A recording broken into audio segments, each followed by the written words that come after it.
This is Dr. C. Dexter Wise III, and I'm pleased to declare that after being apart for nearly 18 months, Faith Ministries Church is back in the house. We had a parade on Saturday, September the 4th from Grotto Temple to our Agler Road home. We launched balloons, we ate, we laughed. The kids bounced around on a bounce house. Some members even went fishing. We had a lot of fun. Then on Sunday, September the 5th, the doors of the church were open and the people came. Did you hear what I said? The people came. They filled the sanctuary to its COVID capacity, as well as the overflow in the gym to its COVID capacity. The sermon I preached that Sunday seemed to sum up the sentiments of everyone there. We were glad to be in the service one more time. We had a great start, and it's going to get even better. Before our opening day, we made many improvements and took several steps to ensure that our congregation would be able to worship in a safe and healthy environment. Safety is non-negotiable. However, in our effort to do so, we focused so much on safety that, quite frankly, we did not anticipate the tremendous number of people who actually came to church on the first Sunday. This had no impact on the majority of people who came, and they didn't even notice, but it did cause inconveniences for some, especially those who were in our overflow area, and for that we apologize.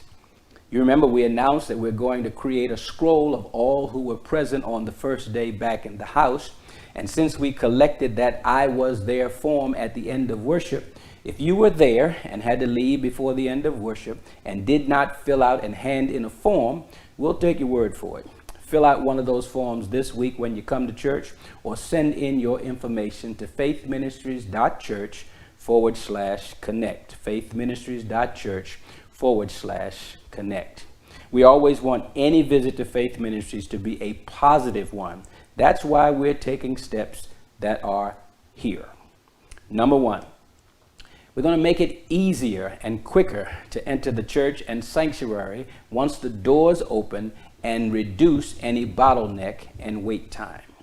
Number two, we're going to provide an opportunity for members and guests to give their offerings, their tithes and offerings, as they enter the sanctuary. So as soon as you come into the doors of the sanctuary, there'll be boxes and or baskets where you can deposit your offerings and your tithes.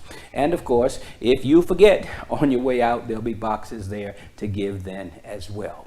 Number three, we're going to fix the audio, video, and other issues we may have had in the gym. Number four, we're going to open the banquet room as well as the gym so that we can have two overflow areas just in case. Number five, we're going to make it easier and quicker to exit the sanctuary and the church by having ushers lead members out of the sanctuary from the back using the center and the side doors. They're going to lead you out row by row. And number six, this is a call for volunteers to help us with cleanup and setup each week. We're trying to keep our church safe, trying to keep our church a healthy environment, but we really need your help. So if you want to volunteer, please go to faithministries.church/connect and fill out that information in the box. Just tell us you want to volunteer and we'll get back with you. It's our desire that everyone who would like to worship in the sanctuary in person on Sundays could actually do so.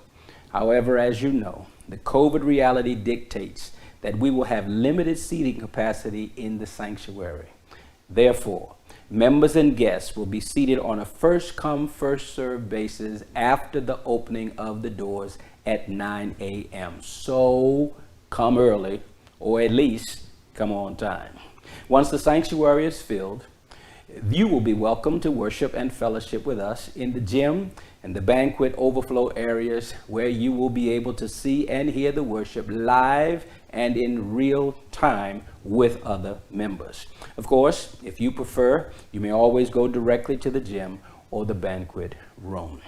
Given this reality, each person should decide and make their own choice as to whether they want to worship in person or online. That's your choice. But rest assured, we will continue to offer worship in both ways and include both our live and online congregation as participants. So whether you're in person in the overflow, whether you are online, you can still worship, you can still praise, you can still give, you can still join, you can still volunteer, and you can still know that you belong.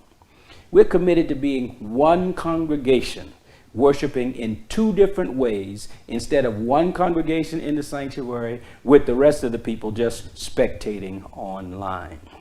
The COVID situation is quite fluid this time, and it requires a large measure of flexibility on our part and yours.